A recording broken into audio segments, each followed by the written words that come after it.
UMKM itu sebenarnya adalah pahlawan digital Indonesia, mampu menjadi motor penggerak dan menjadi tulang punggung dari perekonomian Indonesia. Lazada Group memiliki komitmen yang kuat menjadi bagian dari ekonomi di Indonesia. Ini sesuai juga dengan permintaan Pak Jokowi. UMKM ini harus bergerak menjadi digital. Halo sahabat Kompas.com dan Lazadian, apa kabar nih semuanya? Semoga sehat-sehat aja ya. Kalau aku sih sehat-sehat aja. Oh ya, hari ini kita bakal bercerita tentang salah satu platform yang menurut aku menarik banget nih, karena dia punya komitmen yang keren banget. Itu dalam hal pemberdayaan UMKM, talenta muda, dan juga untuk upaya keberlanjutan ke depannya. Nah, aku tuh udah gak sabar banget pengen ngomongin ini sama teman-teman, karena aku tadi udah lihat-lihat, udah scrolling nih, bakal keren banget sih untuk kamu tahu ya. Dan kita bakal bercerita bersama Bapak Ferry Kusnowo, Eksekutif Director Lazada Indonesia. Halo Pak Ferry. Halo Becca. Apa kabar Pak? Baik. Baik ya? Yes. Dan kamu tadi bilang juga semoga semua sehat ya. Iya. Dan BTW aku tuh suka banget tau Pak sama your assistant, karena bener-bener positif banget teman-teman. Kalau teman-teman ketemu langsung ya dengan Pak Ferry, wah kenapa sih selalu ada energi positif itu Pak? Is that something yang really important? I think it's important ya banget ya, dimana apalagi kita setelah mengalami masa pandemi, ya aku yakin kita semua ingin lebih sehat, lebih semangat, dan kalau bekerja dengan Lazada tuh semangatnya selalu, berlebihan, energetik banget, karena organisasi kami ini kan bergerak di bidang yang challenge-nya banyak, tantangannya banyak, tapi juga menarik karena sesuatu yang membangun ekonomi Indonesia, terutama untuk ekonomi digital. Jadi ini ya membuat kita semua semakin semangat. Oh ya Pak, ini Lazada ini memang ada fokus pemberdayaan ke UMKM ya. Kalau Bapak sendiri melihat lanskap UMKM di Indonesia saat ini tuh gimana sih Pak? Ya, pertama-tama mungkin kita melihat senang sekali dan bangga bisa melihat bagaimana UMKM ini bertahan, terutama selama masa pandemi. Dan tidak hanya bertahan ya, mereka ini malah bertumbuh dan bahkan menjadi pilar penggerak ekonomi. Dari data yang kita lihat, UMKM itu untuk sisi menyerap tenaga kerja itu tuh lebih dari 97%. Jadi 97% dari para pekerja itu malah bekerja untuk UMKM. Ini besar sekali ya, 97%. Dan dari kontribusinya sebenarnya kalau kita lihat UMKM itu menghasilkan lebih dari 60%. Kayaknya 61% gitu dari GDP Gross Domestic Product kita itu dihasilkan oleh UMKM. Lebih dari 8,5 triliun per tahun. Jadi sebenarnya UMKM itu sangat besar dan ini adalah menjadi roda penggerak ekonomi Indonesia dan menjadi tulang punggung. Sudah sepatutnya lah kita membantu UMKM ini untuk makin berkembang di Indonesia. Dan kalau kita sempat ada momen pandemi nih ya, semua online nih. Berarti UMKM ini ada transformasi digital ya, berpindah semuanya secara online gitu. Cara konsumen berbelanja itu selama pandemi itu kan shifting ya, berubah, transform, menjadi lebih banyak yang berbelanja online ya, karena kita tahulah selama pandemi kita tidak bisa belanja offline, nggak bisa ke mall, ada pembatasan pergerakan. Jadi konsumer itu sudah mulai banyak yang bergerak ke belanja online. Dan setelah pandemi ini menjadi cara belanja yang baru, cara mereka berbelanja yang terus akan dilakukan. Kita lihat ke depan ini nggak akan berubah lah, maksudnya walaupun offline itu udah mulai buka, banyak mall-mall yang udah mulai buka, cuma kita melihat bahwa hybrid shopping di mana berbelanja offline dan online itu menjadi suatu kesatuan, itu adalah tren yang terbaru. Nah tentunya kalau kita melihat ini, UMKM kita ini harus bertransformasi, sudah pasti. Ini sesuai juga dengan permintaan Pak Jokowi. Presiden Jokowi meminta kalau UMKM ini harus bergerak menjadi digital. Kalau kita lihat dari datanya sekarang, dari Kementerian Koperasi dan UMKM, itu sekitar 20 juta ya, 19-an juta dari UMKM kita ini udah menjadi digital, sudah bergerak ke arah digital. Tapi ini belum mencapai target nih, karena targetnya dari Bapak Presiden itu 30 juta pada akhir tahun 2024. Nah, jadi masih ada gap nih, masih ada sekitar 10-11 juta. Jadi bagaimana caranya kita bekerja sama bersama-sama membuat UMKM ini go digital atau menjadi bagian dari digital ekonomi di Indonesia. sulit nggak sih Pak untuk berkontribusi nih membuat UMKM kita berpindah ke digital? Karena kalau secara kita lihat secara luas ya, Mas kan kita juga agak mungkin dibilang agak tertinggal sama negara-negara yang lain ya. Gimana tuh Pak kalau Lazada melihatnya nih? Sebenarnya sih berjualan online itu menjadi bagian dari UMKM kita. Kenapa yang tadi saya sebutkan juga ya. Jadi kalau teman-teman UMKM kita yang belum bergerak menjadi digital, itu mungkin akan sedikit lebih sulit bagi mereka untuk berkembang dan mendapatkan konsumen-konsumen yang sudah berbiasa berbelanja dengan online. Kan sayang sekali. Betul. Di tahun 2020 kami pernah melakukan suatu studi mengenai perkembangan digital ekonomi melalui e-commerce. Apa sih sebenarnya yang UMKM ini perlukan supaya mereka itu bisa menjadi digital? Go digital ini mereka perlunya apa? Ada beberapa faktor yang kami temukan dari studi ini. Satu itu adalah infrastruktur dan kapabilitas dari sumber daya manusianya sendiri. Jadi yang pertama-tama yang paling penting adalah para UMKM atau pengusaha UMKM ini harus mempunyai kemampuan dulu nih. Jadi skillnya dulu ya, udah pasti bagaimana caranya kita membantu dari sumber daya manusianya ya. Kemudian yang kedua dari sisi teknologi dan e-commerce-nya. Bagaimana para UMKM ini, pengusaha UMKM ini mendapatkan insight, mendapatkan data. Jadi misalnya mereka menjadi bagian dari e-commerce seperti Lazada, jadi mereka bisa mendapatkan data dan insight yang mereka bisa pergunakan untuk membantu mengembangkan digital ekonomi atau membantu toko-toko mereka. Kemudian tentunya perlu basis pelanggan yang besar, ya kan? Jadi kalau misalnya mereka join platform seperti Lazada, pelanggan digital mereka yang udah online itu udah banyak. Jadi itu satu yang mereka perlukan juga. Kemudian marketing, kemudian juga logistik yang berbasis teknologi. Nah ini adalah dua hal yang Lazada sudah sediakan nih. Tentu yang keenam yang kita lihat dari studi ini adalah pembiayaan, pendanaan dari sisi finansial. Jadi aku rasa kalau ditanya apakah susah untuk UMKM ini go digital, sebenarnya itu udah ada nih, platformnya udah ada. Contohnya adalah Lazada, ya kan? Kita udah memberikan e-platformnya, udah memberikan insight-nya, customer base-nya juga udah ada, marketing dan logistiknya juga udah ada. Even di Lazada sendiri kita akan mulai memberikan bantuan untuk pendanaan yang kita bekerja sama dengan third party. Jadi ada perusahaan financial yang mungkin akan bisa membantu penyediaan dana. Jadi sebenarnya challenges-nya ini udah di-solve, sudah diberikan solusinya oleh Lazada. Tapi bagaimana UMKM ini mau bergerak, contohnya join dengan Lazada. Lebih dari situnya kayaknya. Dan tadi menarik kalau kita ngomongin soal kemampuan ya. Karena ada orang mungkin yang mau memulai bisnis, startnya dengan passion, tapi mereka tidak mendevelop kemampuannya, jadinya pasti akan kalah saing kan dengan kompetitor-kompetitor yang lain. Nah makanya di sini di Lazada juga disediakan nih program-program yang menarik yang bisa membantu para UMKM ya untuk mengembangkan bisnisnya. Kalau programnya ada banyak nih kayaknya nih. Udah pasti lah ya, karena udah fokus banget mau membantu nih. Benar, UMKM ini kan tulang punggung dan penggerak roda perekonomian digital Indonesia. Sebagai platform dengan misi dan visi untuk mempercepat kemajuan di Asia Tenggara, khususnya di Indonesia melalui perdagangan dan teknologi, tentu Lazada ingin teman-teman UMKM ini menjadi bagian dari digital ekonomi, berkembang dan bertumbuh.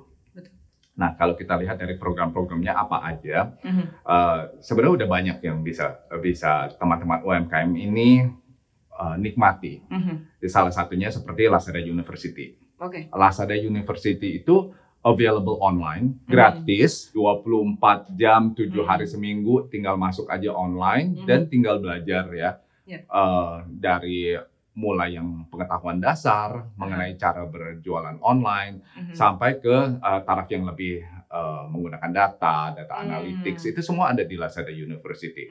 Dan itu available kapan aja, siapa aja yang mau berjualan, yang belum berjualan pun bisa masuk ke Lazada University dan belajar dari situ. Kemudian kami juga mempunyai kayak Lazada Community gitu yang kita sebut Lazada Club. Jadi teman-teman seller yang sudah mulai berjualan, nah kita punya Lazada Club di 34 kota di seluruh Indonesia. Tersebar luas ya. Dan gimana seller-seller ini bisa saling belajar nih satu sama lain. Nah, oke. jadi mereka bisa masuk ke dalam satu community dan di dalam Lazada Club itu ada acara ngumpul-ngumpulnya, acara nongkrong-nongkrongnya. Oke, oke, Ya, oke, jadi oke. mereka bisa saling tanya, kalau penjualan begini bagaimana? Saya mengalami kendala atau saya ingin belajar membesarkan toko, bagaimana caranya mereka bisa saling membantu. Nah, itu dari Lazada Club-nya. Kemudian barusan aja di bulan Oktober kami melakukan seller conference. Seller conference kali ini dikunjungi lebih dari 12.000 seller dari seluruh Indonesia. Itu di mana tuh eventnya? Nah, eventnya sendiri ada di sini, di Jakarta, di Kokas, di Kota Kasablanka. Kemarin itu untuk acara offline-nya sendiri kurang lebih 1000-an, tapi yang online ini dari seluruh Indonesia itu puluhan ribu. Lebih dari 10.000 yang datang untuk belajar nih dari seller conference. Apa aja yang bisa kita seller-seller nikmati, terutama untuk mendekati acara mega campaign kita yang tanggal 11-11 dan tanggal 12-12 ya. Oke, Udah pastikan iya. Harbolnas ya. Kemudian selain acara kayak seller conference gitu, kita juga punya kayak partner support ya. Jadi kalau seller berjualan, mereka ada pertanyaan, mereka tinggal kontak aja partner support. Kemudian juga ada kayak seperti seller center. Nah, seller center ini program yang kami sediakan khusus untuk semua seller, jadi mereka bisa melihat hasil penjualan mereka, penjualan apa aja yang lagi trending, jadi mereka bisa tahu nih, kalau aku lagi mau jualan jaket gitu, jaket warna kuning lagi ngetop nih, nah mereka bisa ngelihat juga apa sih barang-barang yang terjual, apa sih trennya. Jadi kalau dari programnya sendiri, Lazada itu udah komplit deh untuk membantuin semua seller-seller ini bergerak dan menjadi bagian dari digital economy. Iya. Dan aku mau sedikit tarik mundur nih ke Lazada Club tadi ya. Tadi kan konsepnya adalah ada sharing session ya, maksudnya sharing cara berjualan, cara mengamati bla bla blanya itu. Berarti kan ada orang yang sukses dulu nih. Oh banyak sebenarnya, banyak banget nih cerita-cerita suksesnya. Misalnya kayak ada Mbak Hana gitu ya. Hana ini dia menjual sepatu dan tas kulit. Ya, dan sukses banget bisa sampai menggerakkan desa loh. Nggak cuma satu desa, 3 desa. 3 desa di Jawa Barat dan Jawa Tengah. Belum lagi misalnya kayak yang kemarin kita lihat Mas Faiz. Mas Faiz baru umur 20 tahun. Baru umur 20 tahun banget di Bekasi. Terus mempunyai toko khusus untuk outdoor and sport. Dan sekarang karyawannya udah puluhan. Omsetnya udah miliaran. Dan dia aktif banget di Lazada, mulai dari live streaming, benar-benar menggunakan fasilitas yang diberikan oleh Lazada untuk membangun toko-tokonya. Kemudian aku ingat juga ada sepasang suami istri, namanya Mbak Ika dan Mas Gupi kalau nggak salah ya. Mereka ini tadinya benar-benar hanya ingin spend waktu di rumah, jadi nggak mau kerja, pengen spend dengan waktu dengan keluarga. Dan sekarang malah udah sukses banget, tokonya udah sukses. Tidak hanya membesarkan menghidupkan keluarga dan mereka sendiri, tapi juga bisa masyarakat dan komunitas di sekitarnya. Oke ya, tadi banyak banget kisah sukses. Itu memang wujud untuk memberdayakan UMKM dan talenta muda ya. Sebenarnya ada program apa aja sih Pak untuk memberdayakan nih talenta-talenta muda kita? Sebenarnya kita mulai dari misinya Lazada dulu kali ya. Jadi misinya Lazada itu adalah mempercepat perkembangan di Asia Tenggara, khususnya di Indonesia, melalui perdagangan dan teknologi. Kemudian kalau kita lihat UMKM itu sebenarnya adalah pahlawan digital Indonesia yang sudah terbukti mampu menjadi motor penggerak dan menjadi tulang punggung dari perekonomian Indonesia. Jadi sudah layak dan sepantasnya lah kita membangun UMKM dan membantu UMKM ini untuk go digital.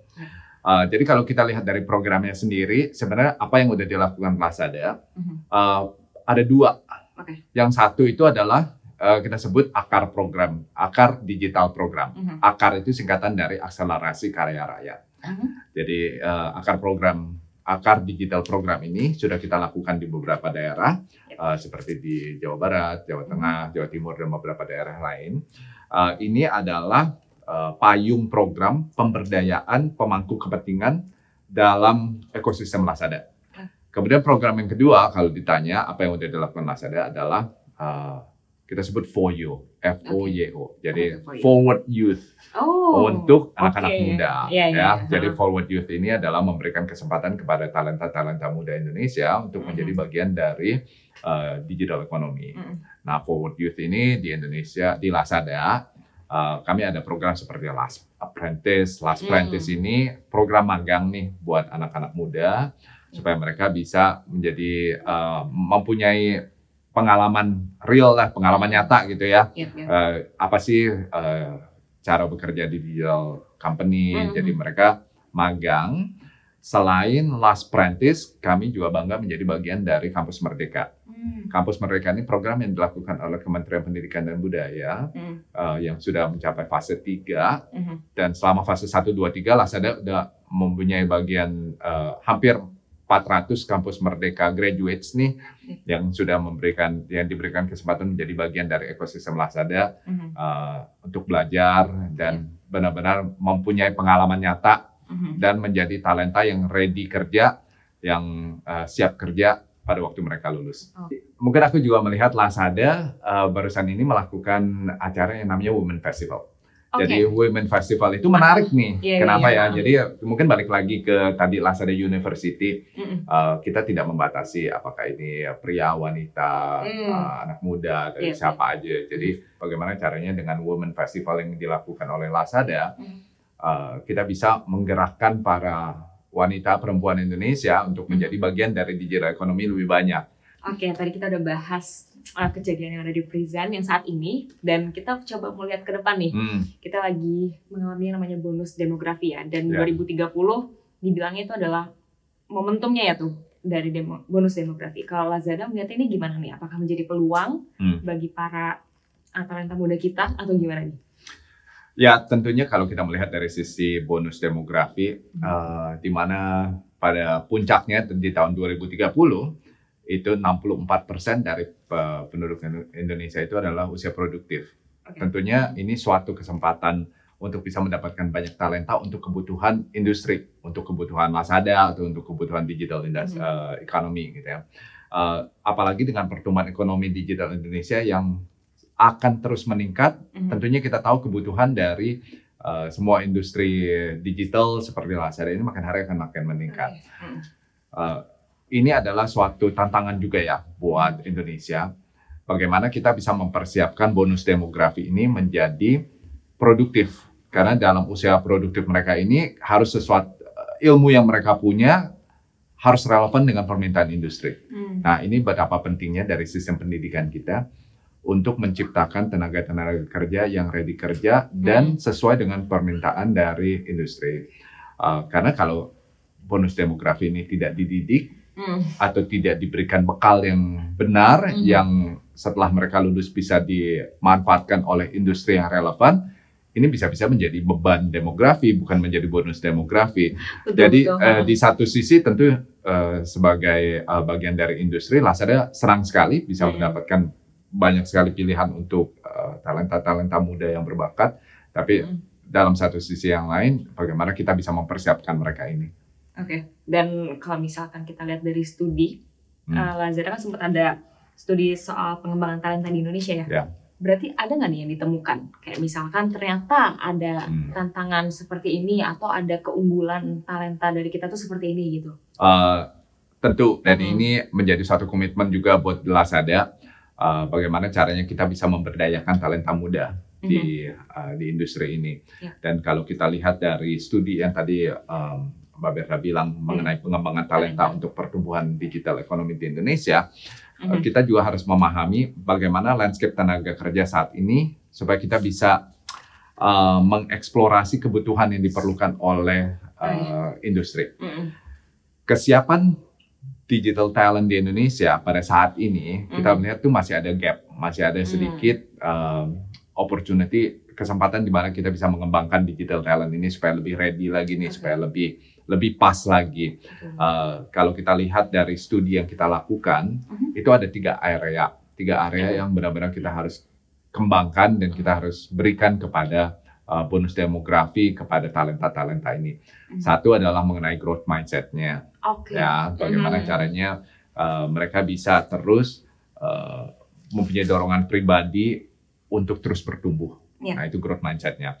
Kemudian tantangan yang kedua adalah accessibility ke development program.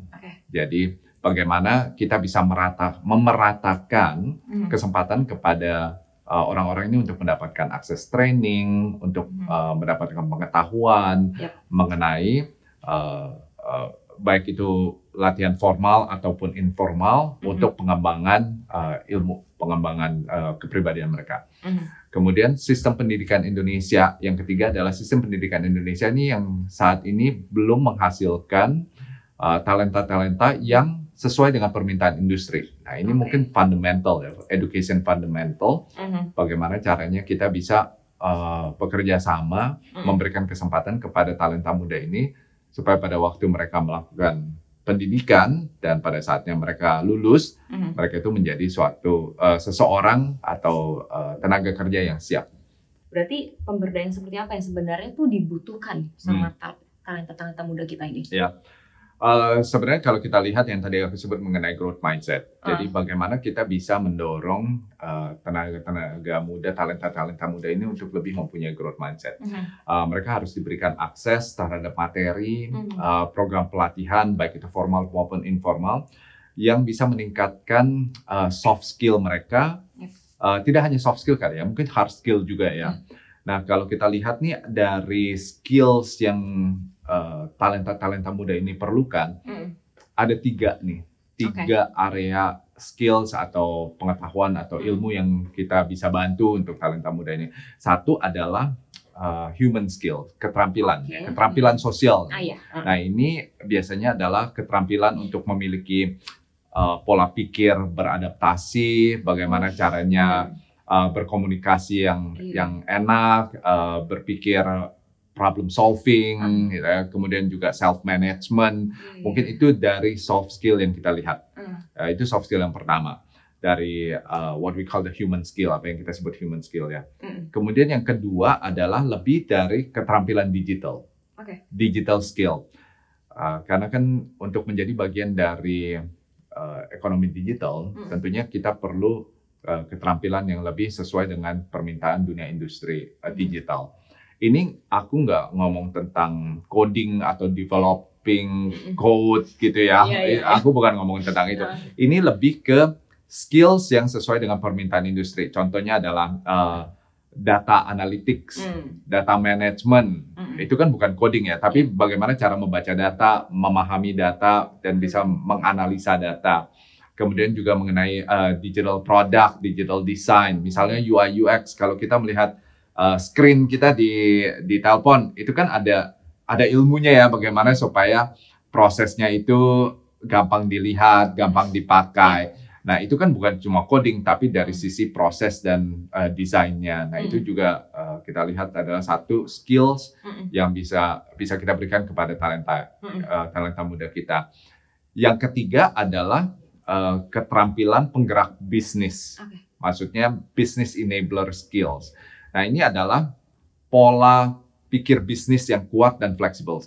Ini mungkin aku melihatnya dari sisi entrepreneurship, menjadi wirausahawan gitu ya. Cara berpikir bagaimana bisa melakukan bisnis yang benar, bisa ada kemampuan atau keinginan untuk melakukan bisnis, menjadi bagian dari melakukan usaha. Jadi kalau aku bisa balik lagi, 3 skills ini penting banget nih untuk talenta muda kita. Jadi dari human skills-nya, kemudian digital skills-nya, dan juga business enabler skill-nya. Dan aku mau sedikit meng-highlight soal adaptasi ya. Tadi itu it's really important menurut aku ya, karena kan kita kehidupan ini berjalan terus. Kalau misalnya kita nggak adaptasi, kamu akan tertinggal di belakang, Bung, dan jangan menyalahkan kondisi itu. Benar. Karena kan banyak kan kayak aduh aku nggak bisa ngapa-ngapain. No, you have to adapt gitu kan, kayak. Ya itu dia balik lagi ke this growth mindset kali ya. Pola berpikir yang aku harus bertumbuh nih, aku harus terus beradaptasi nih. Dunia sudah berubah, apa yang aku bisa lakukan supaya aku bisa mengikuti ritme dari dunia ini. Digital economy itu tadi kita bilang it's coming. Sebenarnya enggak ya, digital economy itu perubahannya udah terjadi, udah bertahun, apalagi pada waktu pandemi.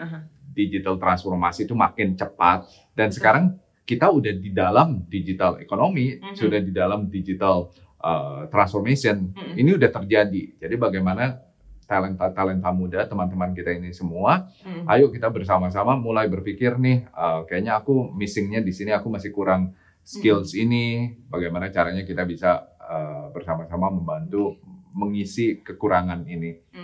Ya dari sisi Lazada ya itu Lazada University ya kan program-program beri kesempatan untuk teman-teman kita semua menjadi bagian dari digital economy ini. Dan talenta muda kita tadi kita udah ketemu nih permasalahannya apa yang dimiliki ya. Dan tadi kita juga sempat membahas nggak cuma Lazada nih, nggak bisa cuma Lazada yang bergerak. Berarti sempat ada nggak nih Lazada duduk dengan di bidang pendidikan ngomongin soal kurikulum atau apanya, karena kan tadi kita sempat bahas ya, karena pendidikan kita tuh tidak mempersiapkan anak-anak kita untuk memenuhi kebutuhan industri gitu ya. Itu gimana tuh? Mungkin pertama aku ingin bilang juga Lazada udah mau punya program ya, gimana kita bisa memberikan kesempatan kepada talenta muda ini menjadi bagian dari Lazada. Kami mau punya program seperti Last Apprentice. Last Apprentice itu program magang internship di mana para talenta muda dari universitas ini bisa bergabung dengan Lazada, menikmati kesempatan lah bekerja di Lazada. Kemudian kami juga bangga bisa menjadi bagian dari Kampus Merdeka, yaitu program yang dilakukan oleh Kementerian Pendidikan dan Budaya, di mana teman-teman dari universitas di tahap akhir mereka diberikan kesempatan untuk menjadi bagian dari perusahaan seperti Lazada yang jadi mereka punya pengalaman bekerja yang mantap. Jadi mereka tahu lah setelah lulus apa sih namanya yang kerja nyata itu seperti apa. Selain itu juga kami sempat memberikan masukan juga ke kementerian atau duduk bersama panelis yang lain sharing mengenai apa sih yang sebenarnya dari sisi edukasi itu yang harus kita lakukan ya. Dan saya sempat juga duduk bersama deputi dari Kementerian Pendidikan di mana beliau memberikan input bagaimana sekarang kurikulum itu ada yang namanya kurikulum merdeka. Kurikulum merdeka ini anak-anak yang kuliah itu diberikan kesempatan untuk keluar dari kurikulum mereka. Jadi mereka diberikan kesempatan untuk menjadi bagian dari industri. Contohnya ya seperti Kampus Merdeka itu. Jadi senang kalau kita bisa melihat semua pemangku kepentingan itu sudah mulai bergerak bersama-sama menyiapkan talenta kita supaya bonus demografi kita juga sesuai dengan apa yang nanti akan diminta oleh industri dan relevan. Contohnya seperti untuk Lazada. Tadi sudah banyak sekali program. Kemudian ada nggak nih untuk keberlanjutannya, sustainability-nya kan apa sih makna keberlanjutan bagi Lazada sendiri nih sebagai salah satu perusahaan besar di Indonesia dan bahkan di Asia Tenggara. Mengapa langkah keberlanjutan itu tuh kayak menjadi aspek penting gitu Pak? Ya, tentu saja ya Lazada Group memiliki komitmen yang kuat untuk terus menjadi bagian dari ekonomi di Indonesia. Lazada sudah ada di Indonesia selama 10 tahun. Tentunya kami ingin berkomitmen untuk jangka panjang, jadi nggak cuma hanya di sini aja. Gitu. Dan komitmen ini terus ingin kami berikan dalam bentuk dampak positif. Barusan ini belum lama kami juga merilis ESG report. ESG itu Environmental, Social, and Government Report yang membahas berbagai upaya yang dilakukan Lazada untuk memanfaatkan e-commerce sebagai ekosistem yang mendukung komunitas, mendorong bisnis yang bertanggung jawab, serta mengelola dampak negatif terhadap alam. Jadi dalam kerangka ESG ini kami mengeluarkan satu report yang kita membahas tentang 4 pilar. 4 pilar ini adalah pemberdayaan komunitas, future ready workplace, workforce, future ready workforce, responsible stewardship, dan juga tata kelola yang efektif. Jadi ESG report ini menarik sekali. Jadi kalau untuk teman-teman yang ingin melihat, silakan dilihat dari ESG report kami. Pemberdayaan komunitas ini adalah komitmen untuk menciptakan jutaan peluang ekonomi di dalam ekosistem dalam mengembangkan UMKM sesuai dengan apa yang telah kita lakukan dalam akar program kami. Kemudian yang future ready workforce ini sesuai dengan apa yang tadi kita sebutkan mengenai FOYO ya. Forward Youth, kemudian juga dengan Kampus Merdeka activities yang kami lakukan, Lazada University, maupun dari sisi karyawan yang seperti Lazada juga lakukan, seperti Lazada Learning Festival, itu regularly kami lakukan. Kemudian untuk responsible stewardship, yaitu bagaimana menjalankan operasional dan jejak karbon yang lebih rendah, melakukan energy transformation, ini kan bagaimana kita bisa mengurangi karbon ya, mengurangi polusi, merubah menjadi green energy. Lazada sendiri sudah mulai bergerak terutama dari sisi logistics. Kami sudah melakukan perubahan dari fleet, dari menggunakan motor listrik. Nah ini juga sudah kami lakukan. Kemudian yang terakhir tentu tentang tata kelola yang efektif. Ini termasuk diantaranya memperkuat protokol keamanan cyber. Sebagai perusahaan yang bergerak di bidang digital, cyber security ini suatu yang sangat penting bagi Lazada, dan kami selalu menempatkan keamanan dari konsumen dan keamanan dari seller itu menjadi prioritas utama.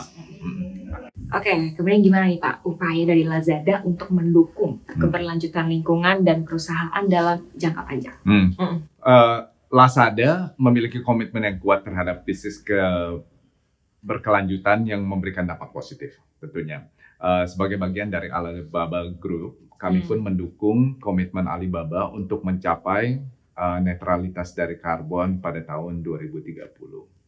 Dari sisi perusahaan, beberapa hal yang telah kami lakukan, yaitu menjalankan operasional perusahaan sesuai dengan tata kelola perusahaan yang baik, termasuk dengan terus memperketat pengawasan di platform untuk memastikan platform Lazada tetap aman dan nyaman, baik untuk para pelanggan maupun para penjual. Jadi itu adalah prioritas kita yang pertama ya. Kemudian memberikan kesempatan yang sama, equal opportunity bagi karyawan, baik laki-laki ataupun perempuan untuk berkembang di Lazada. Saat ini baik dari jumlah karyawan maupun komposisi manajemen di Lazada Indonesia berimbang antara laki-laki dan perempuan. Komitmen kami terhadap pemberdayaan semua talenta di ekosistem kami juga terus akan kami perkuat melalui gerakan Akar Digital Indonesia, Foyo, maupun dengan program edukasi internal rutin untuk karyawan dan frontliner kami. Dari sisi pengurangan dampak lingkungan, ada 3 pendekatan utama yang akan kami lakukan terus, yang dilakukan terutama di unit logistics kami, di Lazada Logistics, yaitu meningkatkan efisiensi berbasis teknologi, jadi teknologi canggih kami untuk memastikan operasional yang lebih efektif. Rute-rute yang kami lakukan untuk frontliner itu kami gunakan teknologi yang kami namakan smart routing, di mana penggunaan Internet of Things, jadi operasional itu lebih efisien. Jadi routingnya itu nggak muter-muter, nggak ngebuang bensin, gitu ya. Jadi lebih efisien. Kemudian dari sisi logistik kami juga sudah melakukan transisi energi, contohnya penggunaan motor listrik dan pemasangan solar panel di Eco Hub kami di Lazada. Motor listrik itu program yang kami sebut Blue Vehicle. Jadi ini adalah penggunaan motor-motor listrik yang menggantikan motor yang memberikan karbon yang lebih besar. Kemudian penggunaan kemasan ramah lingkungan. Nah, ini penting sekali nih untuk semua layanan yang dilakukan oleh Fulfilled by Lazada, yang dilakukan oleh Lazada, kami menggunakan kardus karbon yang bersertifikat FSC, dan juga untuk pengisian barang. Jadi pada waktu pengiriman parcel, itu kan barangnya dimasukin, biasanya ada ruang kosong. Tadinya kami menggunakan plastik, kayak balon plastik gitu. Nah sekarang plastiknya udah tidak dipakai lagi untuk mengurangi sampah plastik. Jadi sekarang yang kami pakai untuk mengisi filler di dalam kardus itu adalah kertas serut daun ulang yang untuk dipakai supaya keras-keras ini akan mengurangi sampah plastik kami. Dan kami juga bangga belum lama ini Lazada Logistics terpilih sebagai pemenang kategori Responsible Consumption and Productions di arena B20 di B20 Sustainability 4.0 Award dari program kolaborasi antara Eropa dan Indonesia yang merupakan bagian dari B20. So, bangga sekali kami Lazada Logistics Indonesia terpilih sebagai pemenang untuk pengurangan penggunaan plastik. Jadi Lazada berkomitmen untuk terus menjalankan operasional bisnis yang mengedepankan nilai-nilai keberlanjutan, nilai-nilai sustainability ini. Oke, Lazadian dan sahabat Kompas.com, kita tadi sudah bercerita nih bagaimana komitmen Lazada dalam mengembangkan UMKM, talenta muda, dan juga usaha untuk keberlanjutan ke depannya bagaimana. Dan tadi sudah di-mention juga bahwa tidak bisa Lazada yang bergerak sendiri, ya. Kita harus berkolaborasi demi digital ekonomi Indonesia yang lebih baik. Oke, semoga teman-teman semua terinspirasi dengan cerita kisah kita hari ini. Kalau begitu, aku dan Pak Ferry pamit undur diri ya. Terima kasih juga Pak Ferry sudah bercerita. Teman-teman di rumah semoga sehat selalu. Begitu pula dengan Pak Ferry, sehat-sehat ya. Terima kasih. Oke, kalau gitu sampai jumpa. Dah.